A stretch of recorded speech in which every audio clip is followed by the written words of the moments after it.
Do you have questions?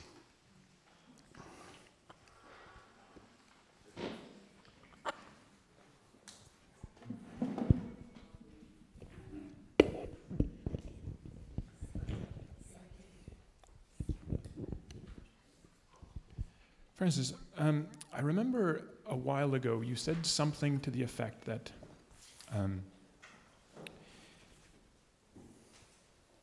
one of the implications of this understanding is that we come to see our body-mind as like a Stradivarius.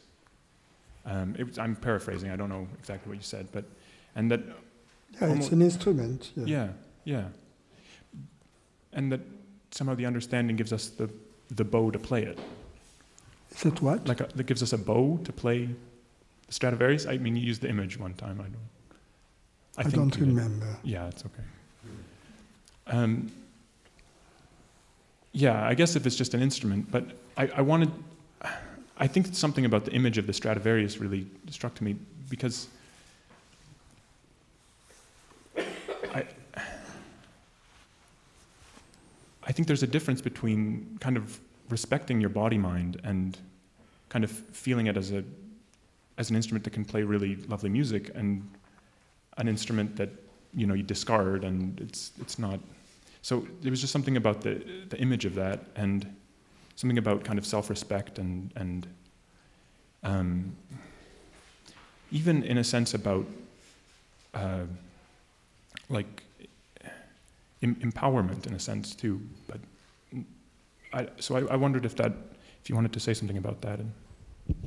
No, but the word respect is a good one. I could see my teacher was treating his body with respect. I mean, it's kind of food he would put in it. And the mind has to be treated also with respect. The kind of book we read, the kind of company we keep, the kind of movies we watch. Tonight you are going to lose your virginity.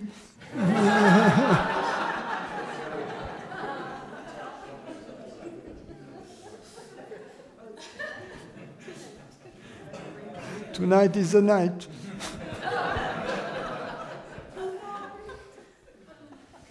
That's it, yeah. You mean to see Stop It or Dirty Rotten Scoundrels? Oh, Dirty Rotten Scoundrels, that's...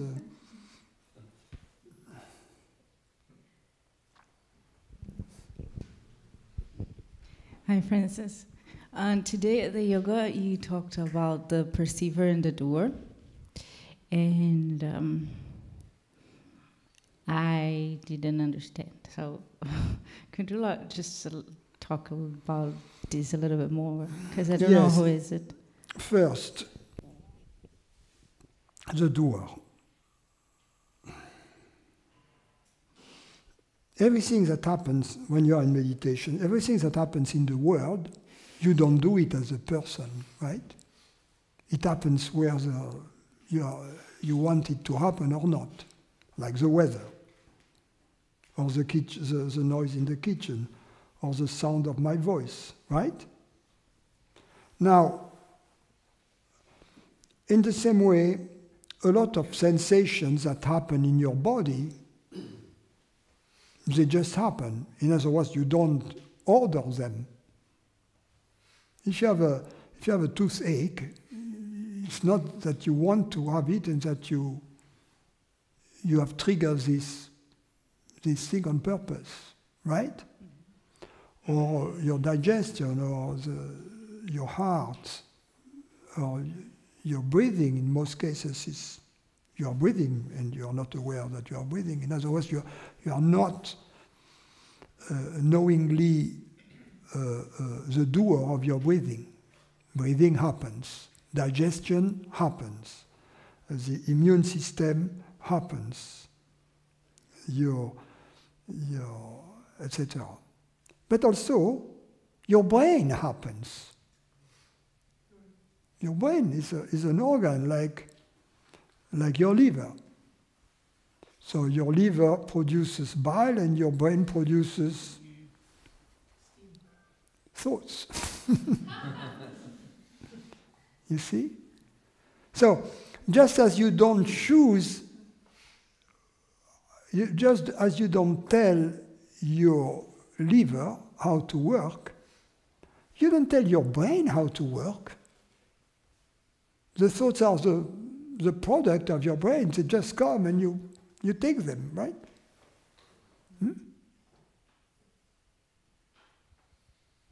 So one day you told me that sage doesn't entertain negative thoughts. So no, because I would like to. You went on a tangent here. Why? Yeah, because of the doing. I don't understand if I can do what actually I can do, because the brain is functioning naturally, and then the thoughts comes, and then eventually it's a negative thought, which I don't want to entertain. So when I said we don't choose our thoughts, what I said, there is not a chooser here. There is not a thinker here that is separate from the universe. Just as the universe creates the rain, the universe creates the thoughts. That's all. So when I am, to answer your second question, when I tell you do this or do that, I'm not talking to the body. I'm not talking to a separate person. It wouldn't make sense to talk to someone, ask someone to do something, if I know that this person is not a doer and cannot do anything. So when I talk to you, I talk to your real you, to the universal doer. And I tell this universal doer, start pretending to be a separate and limited doer. That's all. I hope the doer, the universal doer, he is hearing my words. I hope it too. You see, but coming back to what I said during the meditation, we first realize that most of the functions of the body, we have no say on them. They just happen just as they are cosmic events. Why are they cosmic events? Because the body is part of the cosmos. The body is part of the universe. You see? So whatever happens in the body happens in the universe. Whether it's inside the body or outside, it's something in the universe. You can see that yourself. If something happens in the body of someone other than you, you see full well that it is an event in the universe. Right? And that's true also when something happens in your body. It's a universal event. Now, there seem to be an exception with thoughts. You see? But in fact, it's the same. That's the reason why I say we don't choose our thoughts. The brain creates the thought just as the liver creates the bile. You see? It's just that we believe after a thought has a reason, oh, I just chose this thought. But no, come on, it just came to you. There are many thoughts we wish we wouldn't have. Because life would be simpler somehow. You see?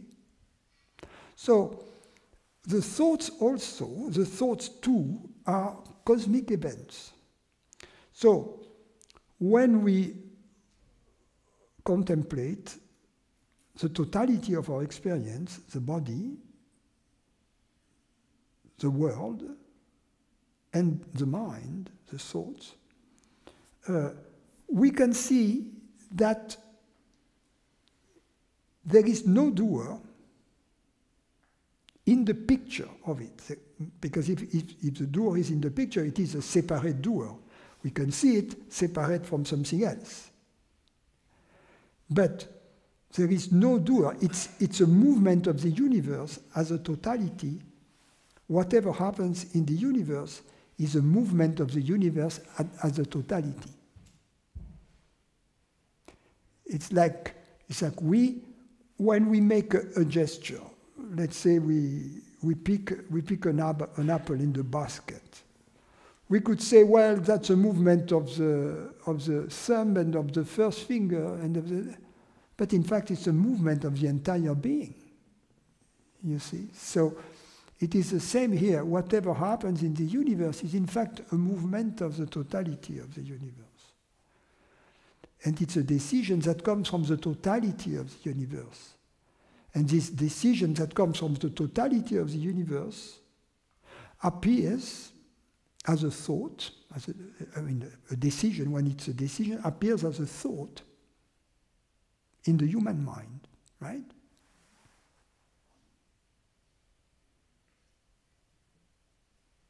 But there is no limited and separate thinker of the thought, and there is no separate doer of the deed. There is no limited doer, limited thinker. In other words, the only existence of a limited doer or of a limited thinker is the thought that there is such a thinker. In other words, the belief that there is such a thing, a thinker and such a limited doer.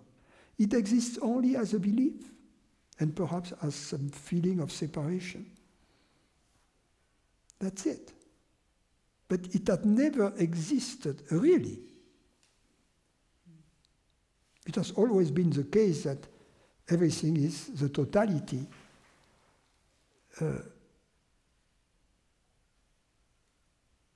doing its job of moving, and changing and manifesting itself to itself.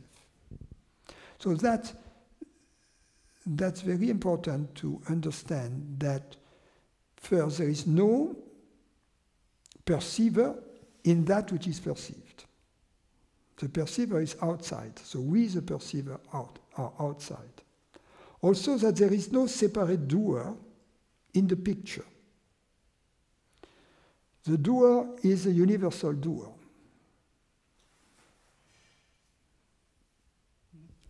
Okay, thank you.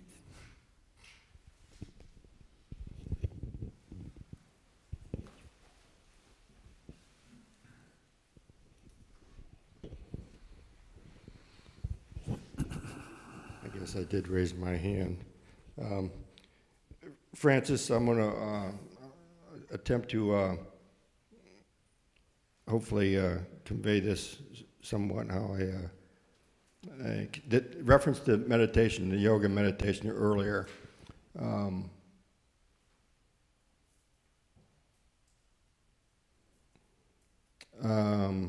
Awestruck would be the best word that I could come up with at every level.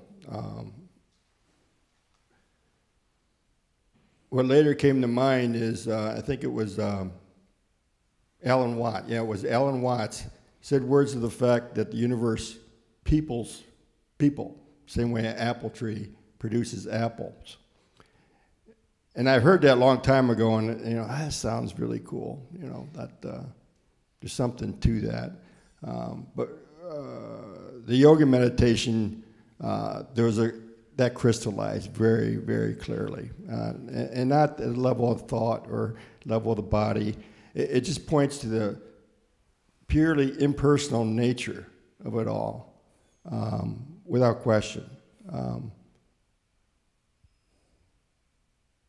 at the same time, it was understanding that that I feel that this simply cannot be replicated. In other words, obtained, other than letting it reveal itself, just the noticing it by any kind of effort or practice or, as good as it is, it's self-validating, certainty.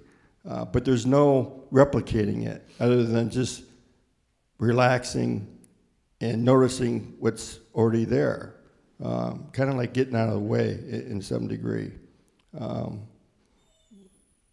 If you could just comment. You got I think we have to deport the dog first.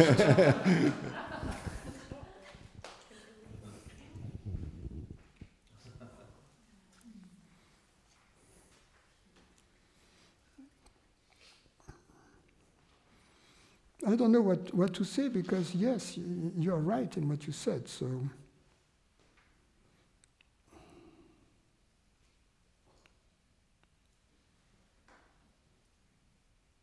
what was the question?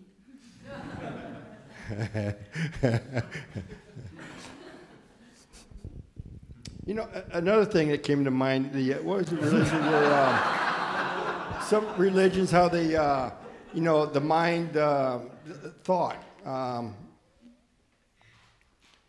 Clearly the fragmentary nature of thought is obvious, you know, thinking, words, you know, the land of opposites. It's fragmentary in nature.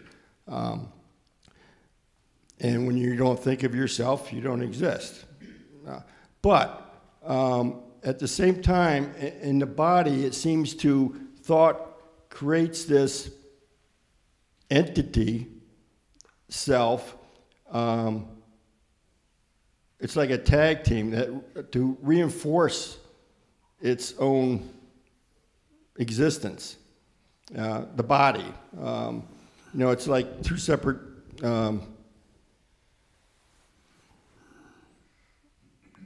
entities, you know, both created by thought.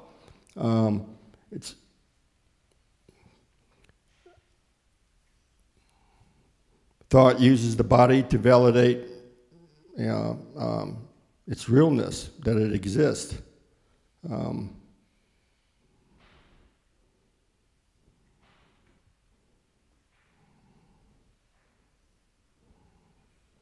I just find it very, very interesting. And some religions seem like they've touched upon it over the years, you know, the abusing the body and so forth, you know, trying to get rid of the body. But the body is just a reflection of our thinking, is it not? The body is beautiful, it's sacred.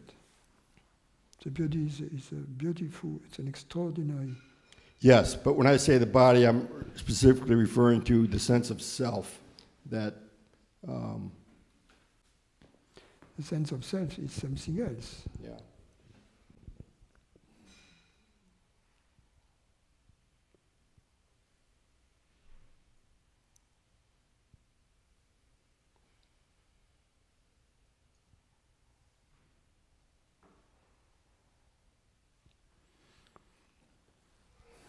Everything in this universe is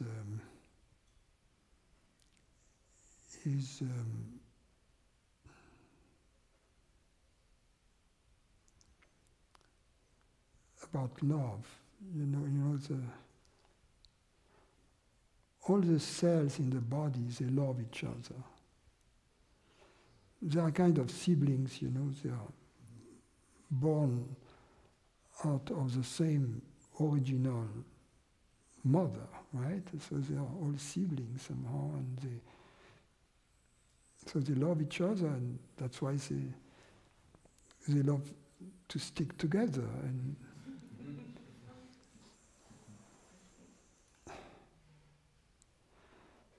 but also they love the rest, because also the love is also in the elementary particles, the same thing, you know. The electrons and protons, they want to stick together in the atoms so that we can enjoy this order and this diversity.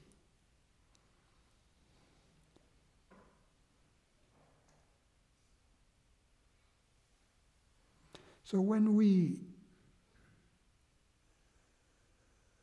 get rid of our anthropocentrism, when we look at it, at this universe with an impersonal eye, we see beauty and love everywhere. Yeah. You see, as I said, the example I use is the beautiful colors that the tree take in Canada in the fall, right? It's for us it's beauty, but it's the leaves are dying, in fact, right? But we see the beauty of life and of renewal and of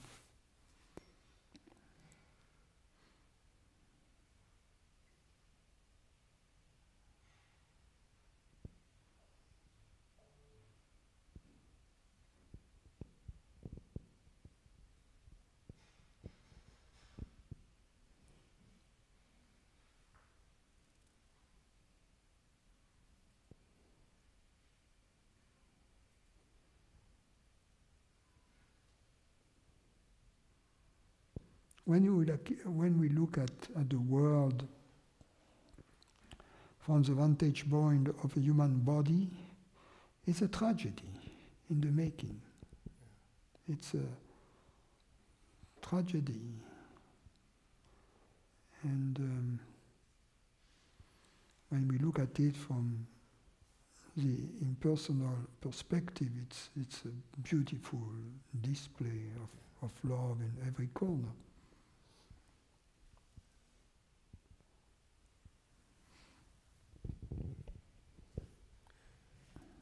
Last week, somebody mentioned that a teacher said to them that the most important thing is determining what the most important thing is, or words to that effect. And it seems that when I reflect on, I reflected on that and see the most important thing has always been circumstance-based, what's going on in my life. When I was 12, the most important thing was to find a girlfriend or pass the test, or, so it evolved based upon circumstances until you come across something like this. Now, the most important thing is that which isn't circumstantial. Is the best way I can kind of say it. That which doesn't change. Yeah.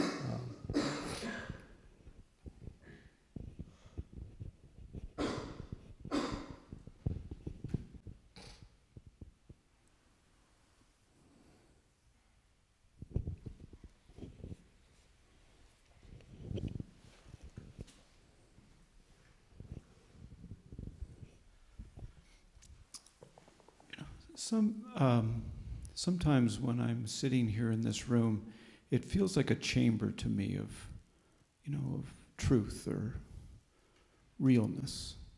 And then part of that is experiencing, everybody in the room as truth-seeking, not truth seekers individually, but truth, realizing itself and wanting itself or something like that. But it's not a bunch of individuals. It's a group. We're together in a way that's very profound, and I relax deeply when I experience the room that way.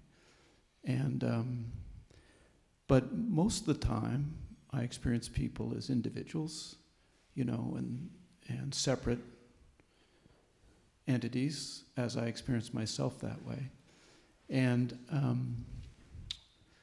and then that comes with all kinds of psychological concerns and, do they like me, or, all those things that come with being separate. And I think you're probably going to say that the whole problem there is taking oneself as separate. But I was wondering if there's anything else that you could say or guide about, when I experience us that way, it has a realness to it and a relaxation to it that's so wonderful, and yet it's so fleeting in my experience personally. Yes, but let's...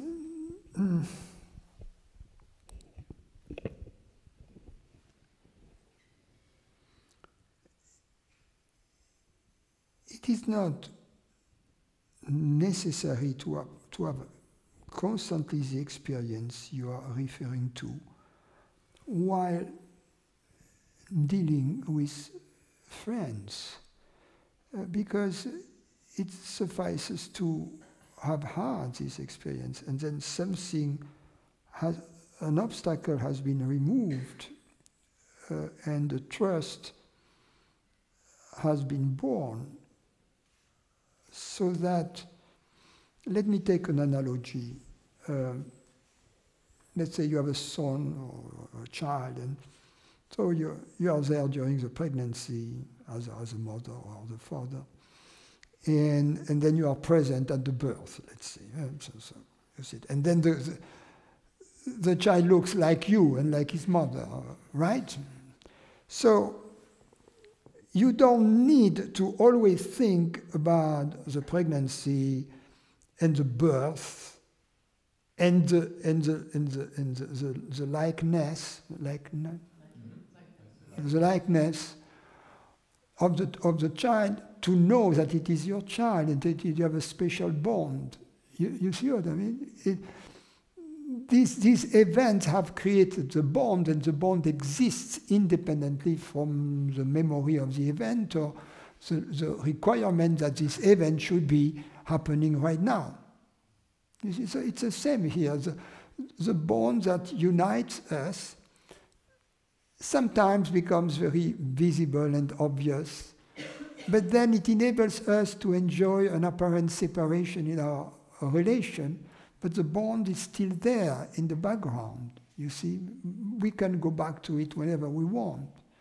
But the presence of the bond in the background changes the way we relate to each other. And in that sense, often I say when people come here, of course, that which is said, the meditation of that is important, but there are also more things important. You know, what we share, how we interact with each other, the jokes, the talent nights, the dirty rotten scoundrels, the coyotes outside, you know, the weather, all of that is part of it. You see, all of that is part of the experience. The experience is not something which is purely intellectual. The intellectual is kind of a skeleton, but the skeleton needs some flesh around, some muscles, and also needs some movement to be really alive, right?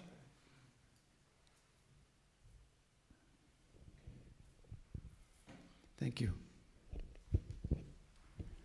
Francis, I guess I don't know if I have a question here, but I'm just trying to clear up some of the perspectives, I guess, that I have. Time and space are both time and space are both concepts without which there could be no manifestation, right? I don't know how to answer that. Because, okay, yes. Ultimately, yes. Okay. But there are concepts that at least relate to phenomenal experience. They are not gratuitous concepts. They are models of that describe and are related to our phenomenal experience. The experience of the mind through psychological memory, the experience of the world through durations and events, etc. Okay, go ahead. Okay, so in a conceptual realm, nothing real could really happen. What do you mean by real? Realm. No, what do you mean by real? You say nothing real could possibly happen. Well, if the realm itself is conceptual... You make a distinction between physical then and conceptual, right?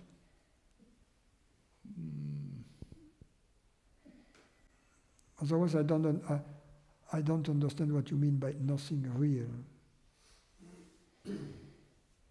Well, it occurs to me that it's kind of simple, that if the realm itself is conceptual, there can't be any reality to it.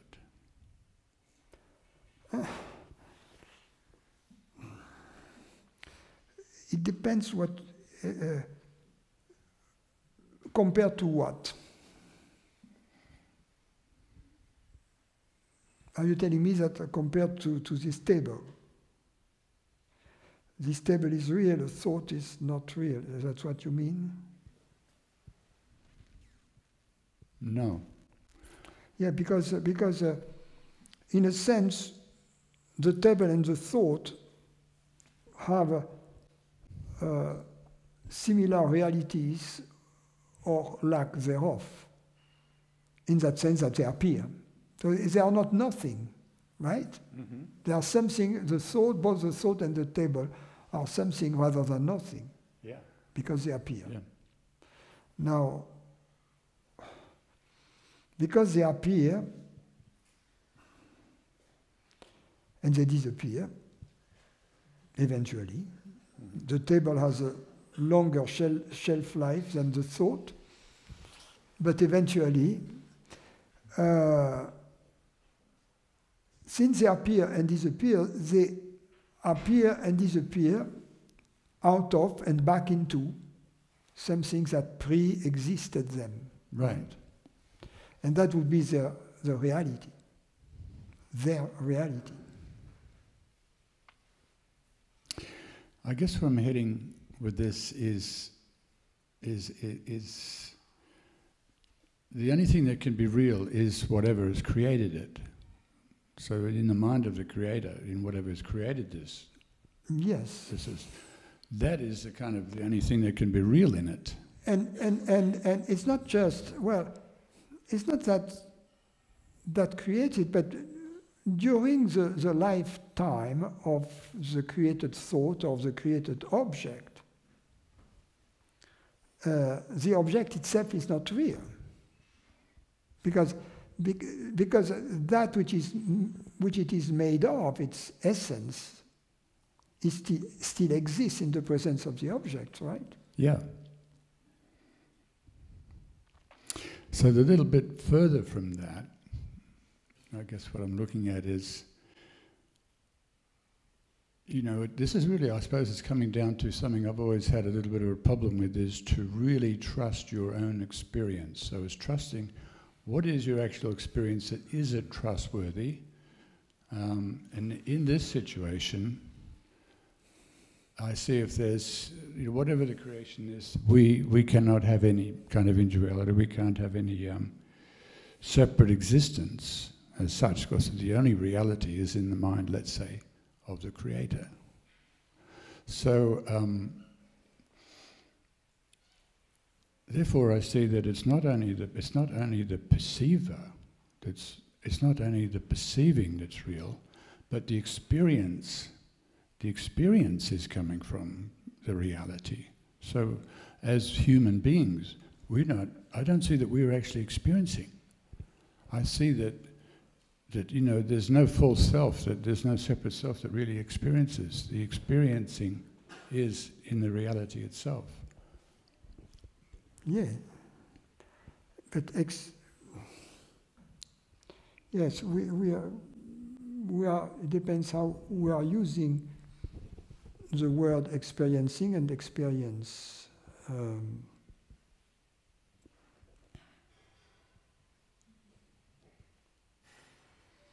Let's put it this way.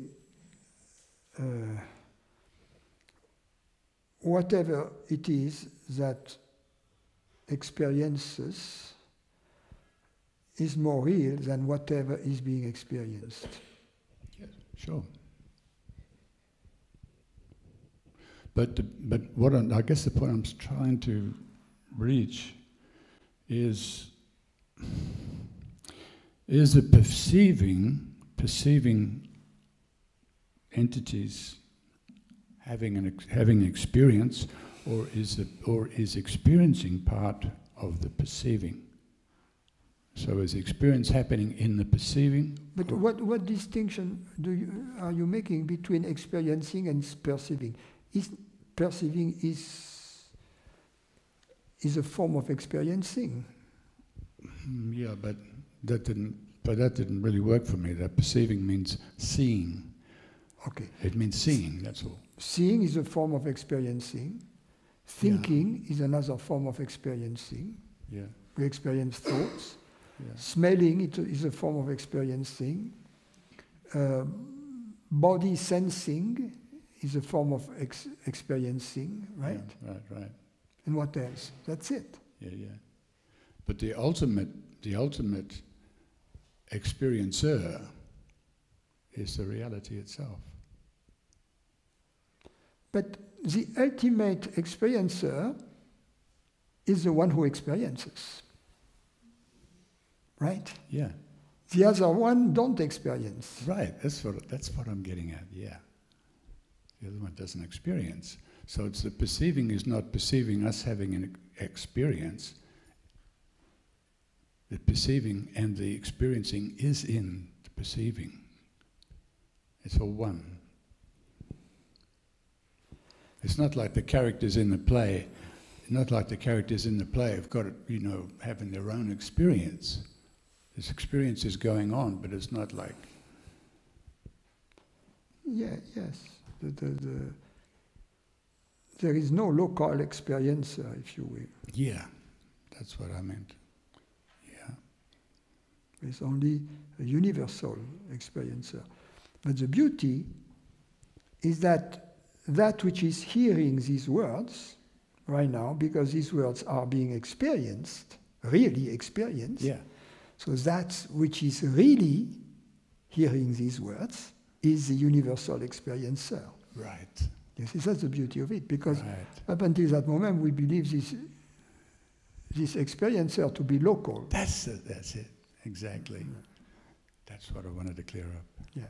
That's what I said in the meditation, that we not only do we share the world, because it's our world, right? It's our common good, but we also share the other side, the consciousness side, the perceiving side. So we share everything. Yeah. You see, that's perfect communism. Because, yes, that's very true, because, the idea of communism has something nice, but it is flawed. It is flawed because in communism we share all the goods, meaning we share the world, but the problem is that on the other side we are all separate. So then the sharing is never going to be fair. You see what I mean? There are going to always be people who are more communist than others, and they will get all the goodies. Right. You see? Why? Because there is still this separation, So real communism, it's not me, it's Atmananda Krishna Menon who said that. It said Advaita is perfect communism.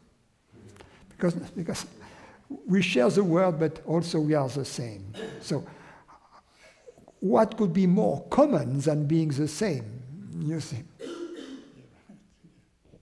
Okay, thanks.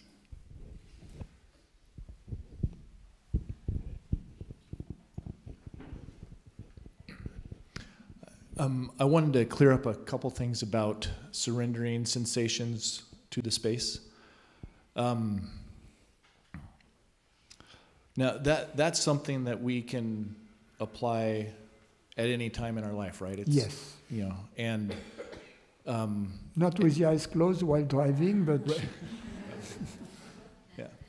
And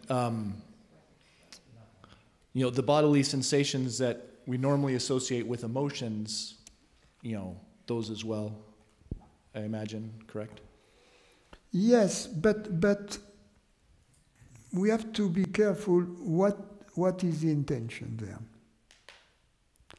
You see, because if the intention is to get rid of the negative emotion by using a technique to summarily dismiss it, that's not that which should be done. The negative emotion, we have to welcome it, to love it, in order to understand it, in order to see what triggered it. So he called me stupid, and the thought that came, how did he dare? Such an asshole. And so to call me stupid, me. So we have to see that before the negative emotion and the desire to punch the guy in the face, there was this me. So the emotion is not a problem, it's a natural symptom. There is nothing wrong with the symptom, because we are wired for to defense and aggression. You know, it's like football, you know, or tennis, you know. You defend and you aggress, you know. We are wired like that, that's normal. But the problem is to trigger, when we trigger this mechanism, not out of real necessity, but out of ignorance. You see, so then we have to at that moment to see, oh yes, oh, I was again believing to be a separate entity. And then the beauty of it is that what would be a relapse into ignorance would be to think, oh shit, I did it again. No, on the contrary, we should say, oh wow, I saw it. I am free from it, you know, to congratulate this beautiful intelligence that enables us to become aware of that and to get out of the process. You see, so that's to congratulate yourself when you catch yourself red-handed. So that's a real process, you know. Not because we are not in the self-improvement business to try to get a better life by getting rid of the negative emotion, because it's not going to work. As long as there is a belief to be a separate entity, there will be plenty of negative emotions created from moment to moment. You see, so good luck with that.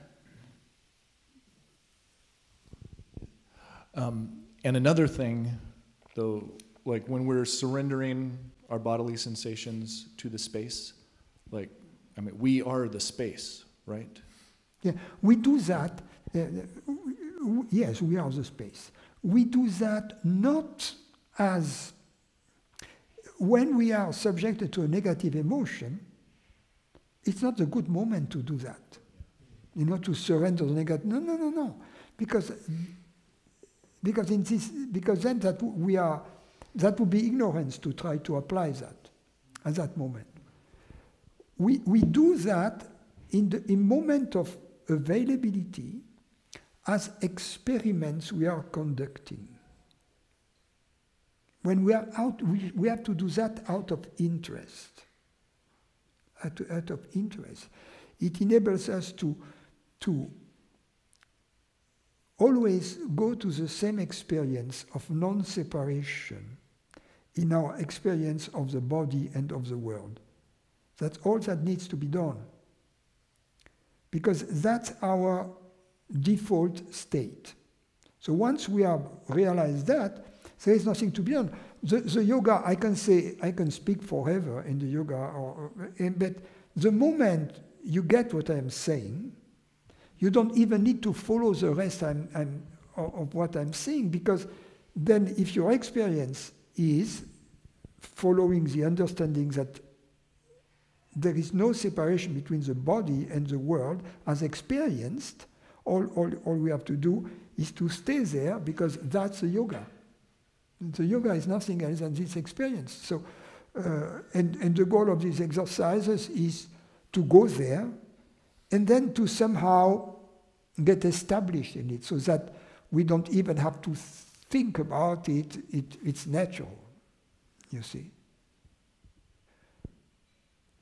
But the proper moment to practice that is when we are not under stress, you know, when we say, okay, let's do that, you know, just for fun, or I have a moment of availability, or I am interested, you know, you see. And then it will pay dividends in situations in life. You will see that you are facing a situation which is similar to one you faced 3 years ago, and you notice that your reaction is different. They call you stupid. We don't get angry. It's not their problem. Well, they're children.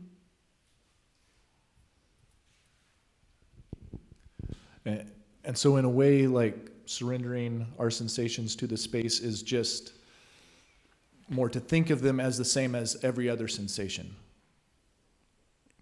That too, yes. Okay.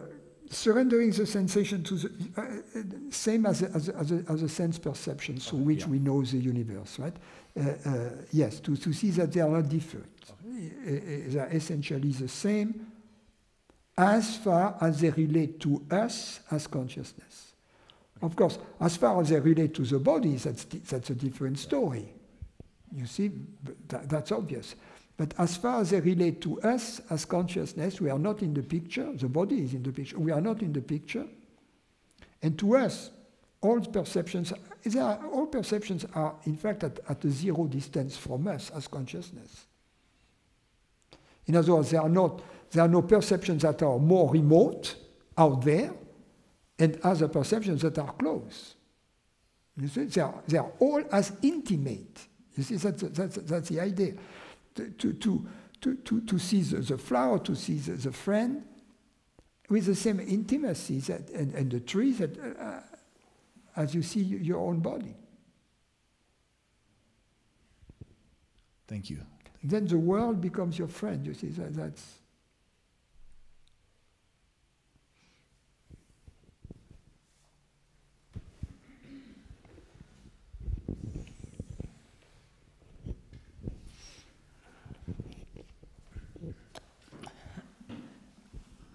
I might have misheard you, but I think you just told Robert that in the midst of a wave of unpleasant sensation and emotion, that's not the time to try surrendering it to the space. No, exactly. Is the thing to do then just to feel from the most sensation-based level that experience? What is the thing to do if it's not to surrender it to the space? To remember, I am feeling a negative emotion. It must be originating from believing to be a person. So really more thinking about it rather than sensing it, considering its source. Yes, because in most cases, at the origin of a negative emotion, there will be a thought of the type, how did he dare do that to me? Perhaps very quick, but there will be very quick, but there will be a thought. And that should diffuse the situation? Well, it depends on how much you have investigated and how it depends on your. But for an earnest truth seeker, yes, it will diffuse it immediately. The problem for an earnest truth seeker is not that if he goes through this, if he takes this step to ask himself, okay, I am experiencing a negative emotion, it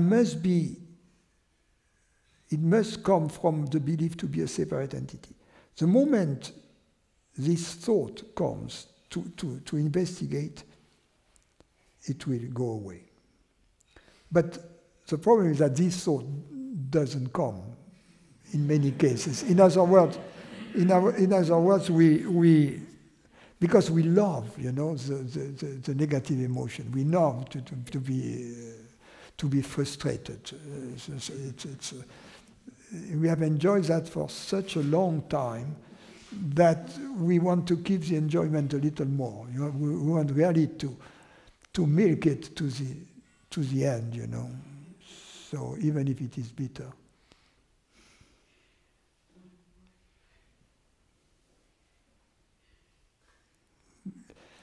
If we just think about it, well, I'm suffering. It's general. I am experiencing psychological suffering. It must be that somewhere I just believe to be a separate entity, and because the memory is so close, we will find it, yes, of course.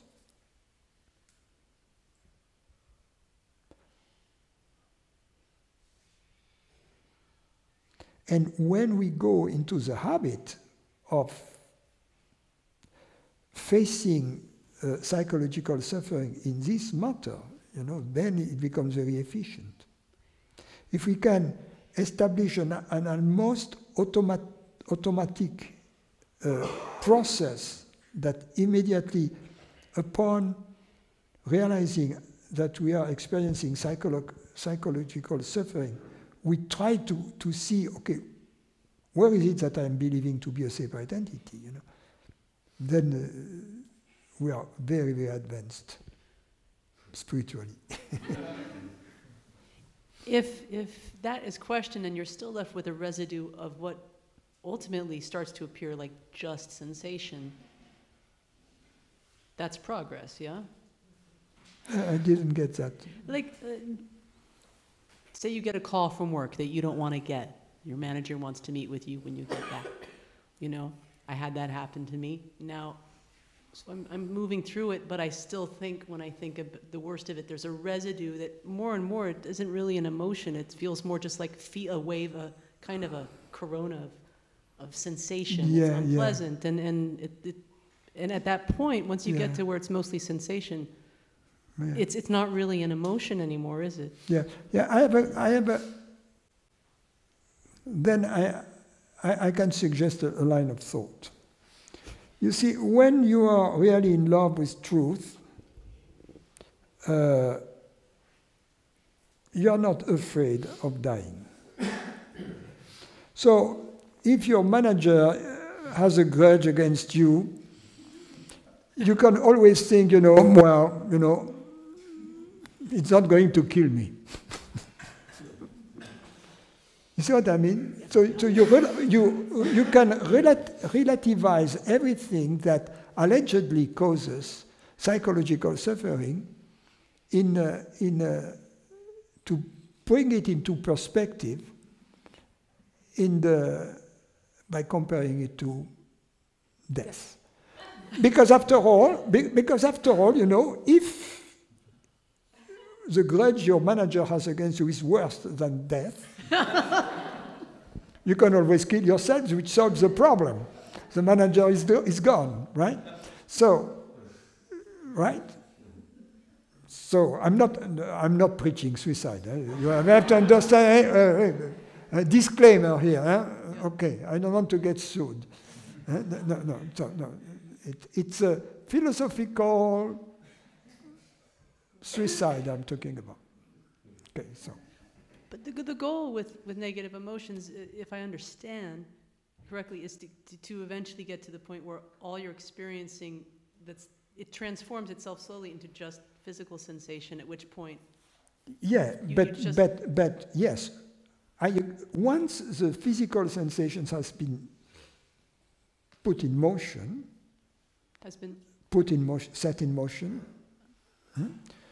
emotion is a body in motion, right? It's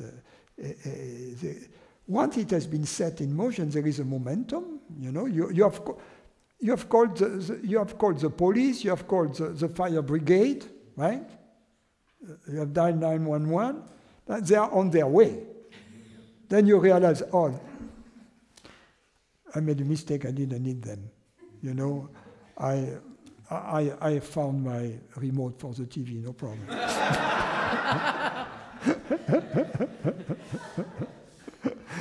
You know, there are people, they call 911 for things like that, you know. Which day is it today? So, yeah. I don't know where I was, but... Momentum. Yeah, the body is in motion, then it's like a train which has left the station. If you have boarded this train, you have to be patient. You cannot jump out of the train, and you have to wait for the next station. But that's not a big deal, because at that moment it's just bodily sensation. But the good thing is, at that moment you stop fueling the feeling. So it's going to, this momentum is going to wear off, you see, and it's going to come to a stop and back, and very, very quickly. But what is important is to remove the root cause of it by seeing it. Now, the story I mention often, is one day in the morning, I was in Bordeaux at the time, I was within walking distance from my office. But you know, in France, in cities, I was parking my car in the street. And going down, I saw that there was this ticket on my car. Then I walked to the office, and for the entire morning I had meetings. I was very busy. And then the people left, and I was sitting at my desk, and I kind of meditated, and there was something, a feeling, you know. And then I said, that came from this morning for the ticket. I didn't have time to digest it, you know. I saw the ticket, I thought, shit, you know. And then I was thinking on the meetings that was going to take place. During the meeting, I had no time. So the thing had been put on the back burner, so to speak. And then, the first moment it came back, but then I look at it and say, of course, there is no point, you know, ruining your day because you have a ticket. And of course, that is totally stupid, you know. So then it goes away. But the same mechanism applies when things come from a deeper fear, you know. Then it's important to see the etiology of the problem, to see where it came from, the events that triggered it, and the sense of being separate, or the belief to be separate. Then at that moment, you stop fueling it, and the train is going to stop at the next station, that's it. And then, of course, something happens, is that when you become acquainted with this process, you catch yourself red-handed earlier and earlier and earlier. So then you get off the train that you had boarded before it leaves the station. You see what I mean? In other words, you catch yourself at the level of the thought before even it sets the body in motion, before it triggers the emotion. You thought, oh, I don't want to go there. And then,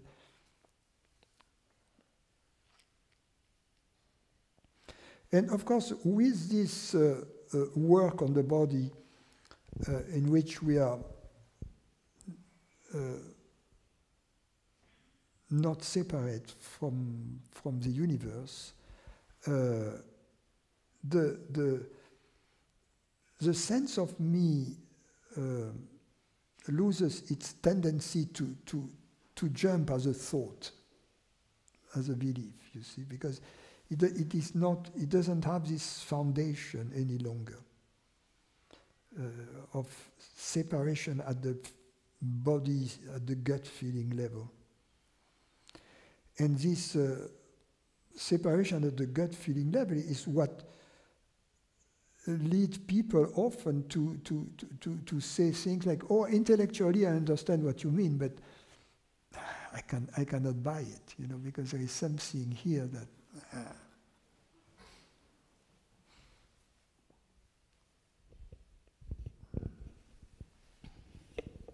Francis. So yes, it can be very quick to see when the body's in motion with the suffering, and it can be dropped immediately. But I also noticed on a belief system, even not having been triggered or just following a thought process and suddenly seeing, oh, I have a belief behind this that I hadn't seen that shows its face. And it's dropped immediately, and there's no suffering whatsoever. Yes. And when that happened, I was reminded of what you had said, because I experienced it in the moment, that with a belief that is dropped, so much is gone, and I don't even know what's gone. Yeah. Yeah. Yeah, because it's like, it's so many things hinge around that Yeah.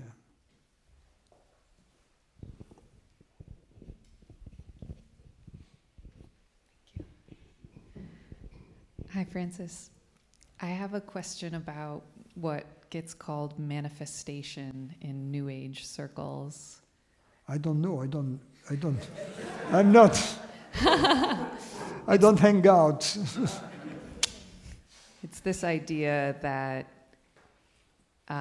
we can think something and then manifest it on the physical plane. Mm-hmm. And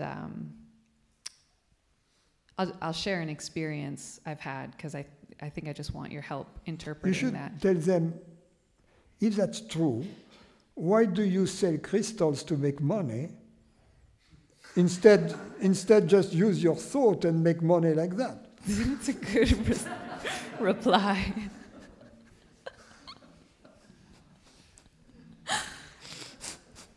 They're attached to their crystals. They won't give them up. There's an experience, I've had experiences like this a few times, but I'll share a recent one that I'd love your help interpreting, especially in the context of what you were sharing with Stephanie about the universal doer. And the experience was having a very specific desire, saying a very specific prayer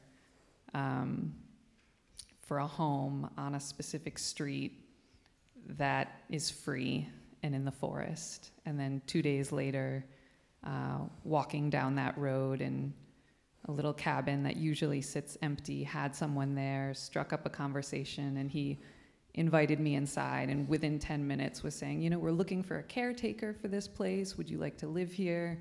You don't have to pay any money. And I was just like, wow.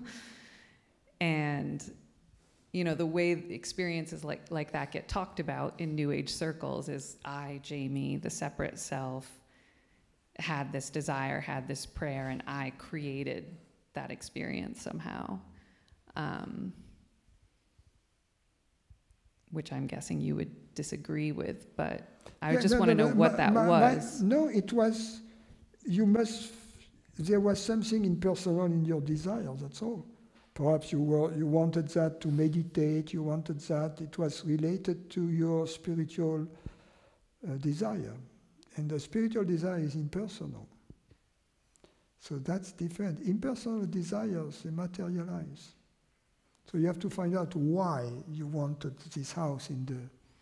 That was my desire, and that was explicit in the prayer. It was, I want time and space to meditate. Yeah. And focus on the truth. So that's an impersonal desire.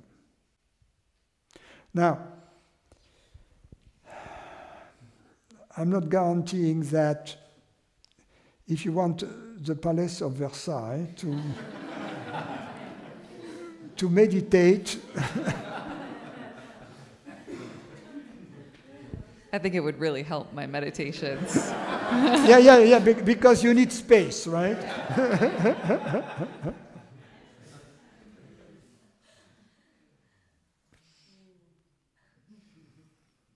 No, but it was impersonal desire. It's like the guy in Los Angeles who died. The story I tell yesterday. And, yeah, you did tell that story.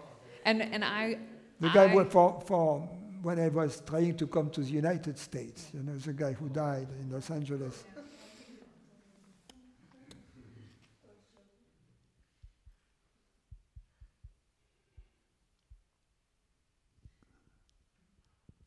And so I wasn't the one who created that desire either. It's not like I...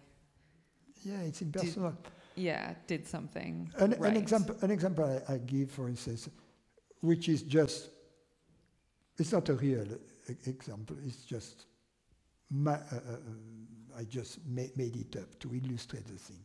Let's say, you have this dear friend visiting, right? He's going to come to your house, arrive at the taxi, going to your town. He has your address, he's going to arrive at your house around 8:30, you know. And you say, okay, it's 8 o'clock. You say, oh, it would be nice to have some champagne. to celebrate with my friend. You go to the liquor store at the corner, they just closed. Not true, right? Because in cities, but okay, just closed. Too bad. Yeah, but you say, oh well, you know, it was meant to happen, you know. Too bad. And then 8:30, the friend arrived and he has a bottle of champagne in the hand. You see?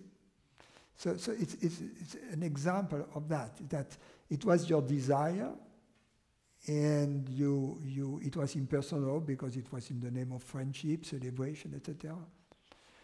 It gets fulfilled.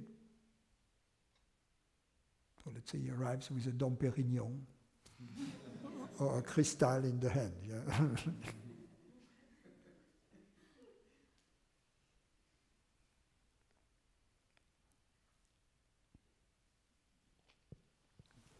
Thank you.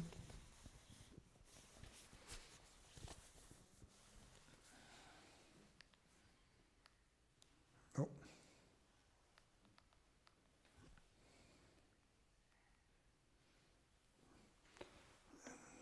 Question online tomorrow then.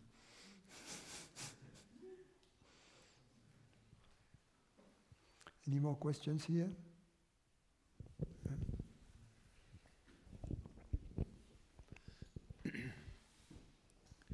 Just today in the meditation, I felt very busy. I was really working hard, I guess, to be, which doesn't make any sense. You know, I felt a little bit like I was playing tennis, which I don't do. Oh my God. But, you know, it's like, okay, here's a sensation. Yeah, you have to be really, really nuts to play tennis. I know. It seems I really agree dangerous. with that. Yeah, it seems really risky. But, you know, there's a thought, there's a sensation. I don't know, it just seems like I'm working somehow. And I couldn't, the image that came to me because I'm in ag is in these plastic tunnels, the bees get inside and sometimes they get stuck and they just bounce against the top trying to get through. I felt a little bit like, you know, like a bee bouncing at them. Anyway, it was hard work somehow, just sitting. And which is weird because I was not requesting too much work. I know. It was very minimalist today. I mean, I know. Anyway, I guess I'm sharing, or if you have a hot tip or whatever, as a tennis player, because since I seem to be playing tennis here.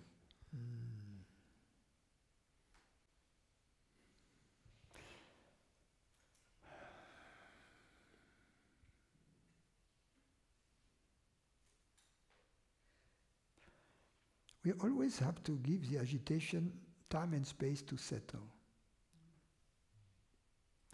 The moment we try to, we have the goal to make it settle, it doesn't settle because we are fueling it. Mm-hmm. So we have to be aware of that. To be very matter of fact, I don't care. It's going to take the time it takes, and I let it freely do its thing. God knows why, you know, that's... Mm-hmm.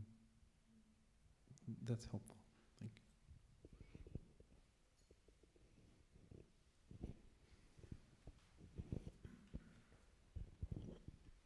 you.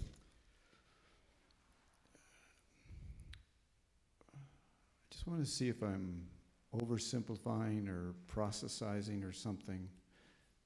My understanding of how best to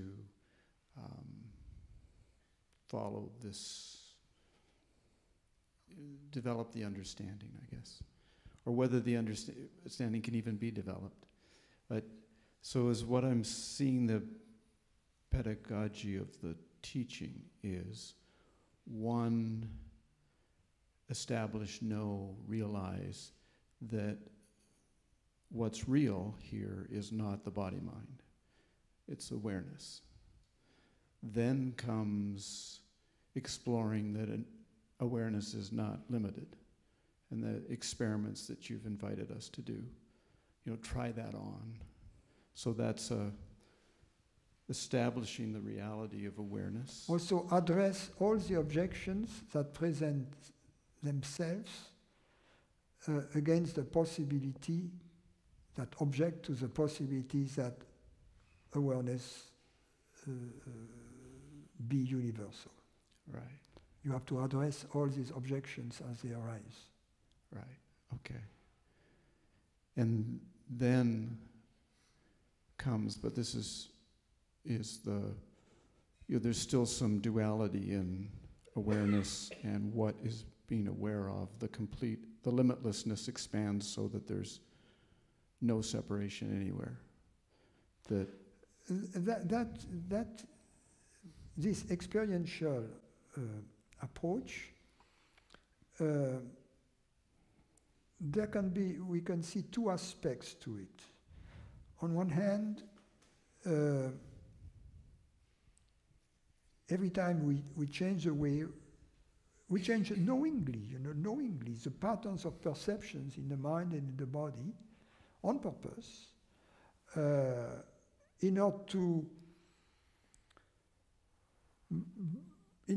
to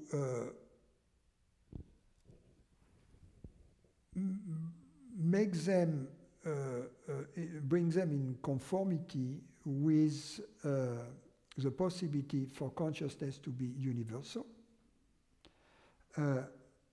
We can do that from two perspectives. One perspective is, it's an experiment I am conducting. And we'll see what the outcome of the experiment is. And the other perspective on it is, okay, it is clear to me now that consciousness is universal. However, there are these leftovers from the past, these mechanisms that are not in alignment with this, my experience, my understanding, what I know, and therefore I make a deliberate effort to bring them to bring the way I perceive the world and the body into compliance with the universality of consciousness. It's a service that I do to the world and to myself by doing that. And in other words, it's the body-mind working as an instrument of the Absolute, as a servant of the Absolute. Once it gets revealed to us that consciousness is universal, the body-mind becomes a servant of the Absolute. So there's some will in that. Yeah, but it's impersonal will, of course. Yeah, it's not the will to be right because now I know what's right. No, it's the servant of the Absolute.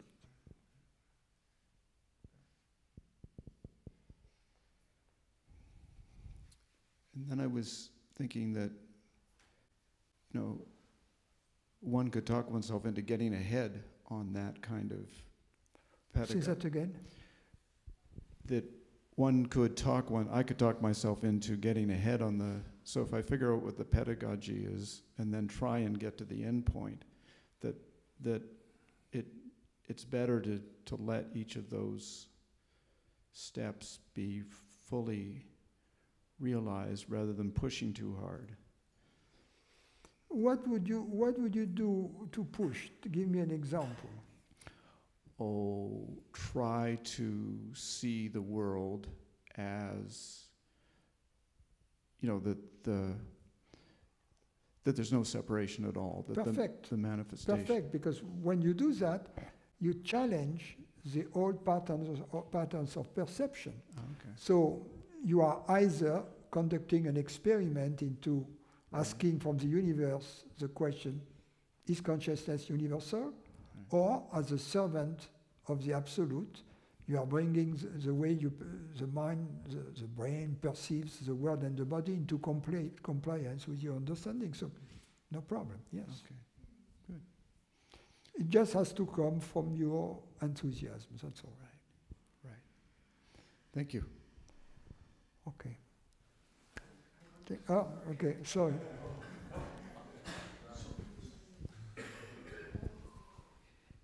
Francis, you mentioned this some time ago, that it's certainly good to be a servant of the Absolute, but nothing compares to being nobody.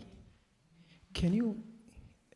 Well, both are true, because we are nobody, but the body and the mind are servants of the Absolute.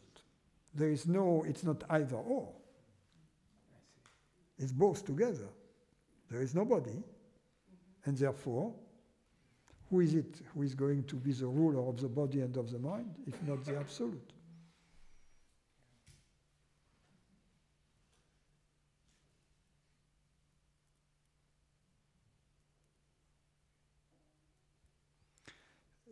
If there is a residue of ignorance, and then I believe to be a separate entity, then...